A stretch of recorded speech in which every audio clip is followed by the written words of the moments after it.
ეს კიკნაძეს ეძავებიან იმას, რომ თითქოს და მან ქვა ისროლა. დანარჩენი არც ერთ მოქმედებაზე რევას კიკნაძეს არ ედავდა. ბრადევის ხარი ამტკიცეს, რომ ეს არის ირაკლი ქერაშვილი. ერთი მოწმეც, ერთი დაზარალებულიც არ არის, რომელიც იცის, რომ ირაკლი ქერაშვილი ამოიცნო, ირაკლი ქერაშვილმაც მიაყენა რაიმე სახის ზიანი. რევას კიკნაძეს ეძავებიან იმას, რომ თითქოს და მან ქვა ისროლა.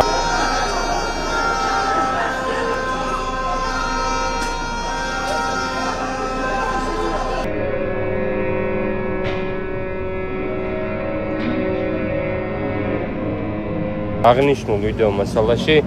პირველი არ ჩანს არის თუ არა აღნიშნული თქვა რეალურად მე როგორც რევაზ კიკნაძისგან ვიცი ეს იყო უბრალოდ ხელსახვეცი და მეორე მნიშვნელოვანი არის რომ ექსპერტი დაიკითხა რომელმაც ვერ თქვა რომ კვლევა არის ჩატარებული მასთან დაკავშირებით აღნიშნული იყო თუ არა თქვა და ბრალდების ხარე ვალდებული არის თავის ბრალში აღწერილი ქმედება სრულად დაუდასტუროს რევაზ კიკნაძეს და აღნიშნული ვიდეოთი არ დგინდება ქმედება როდის არის ჩადენილი და ის რომ პოლიციელებს ესროლა ქვა და მოხვდა თუ არა აღნიშნული ქვა ან მათი მიმართულებით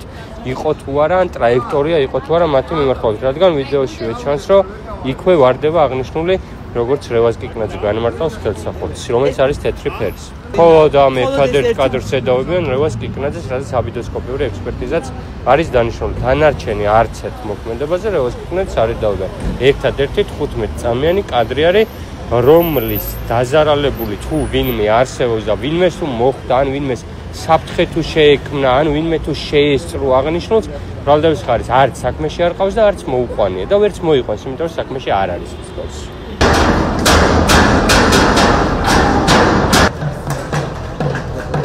ვიდეო არის იმდენად პატარა, რაც გამოკვეული იყო დღეს სასამართლოს დარბაზში 4 წამი არის თავი ბოლო ეს ვიდეო. ბრადევის ხარე კი ამტკიცებს, რომ ეს არის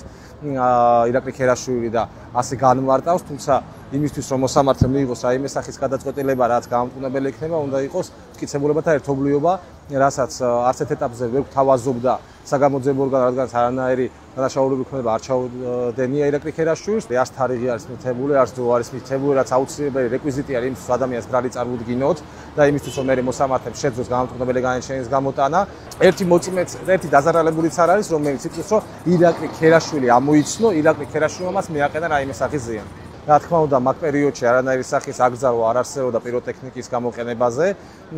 რა თქმა უნდა, ნებისმიერ პიროვნება ზოგადად შეეძლო ქონოდა ეს პიროტექნიკა, გაეხოცებინა თუნდაც ჰაერში რაიმე სახის გასროლა. რა თქმა უნდა,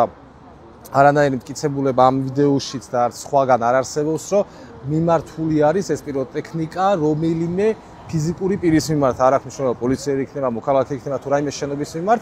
არაფრით არ მტკიცდება ეს. და შესაბამისად, როდესაც ბრადევის ხარე აპელირებს იმაზე, რომ განხორციელდა დანაშაულებული ქმედება,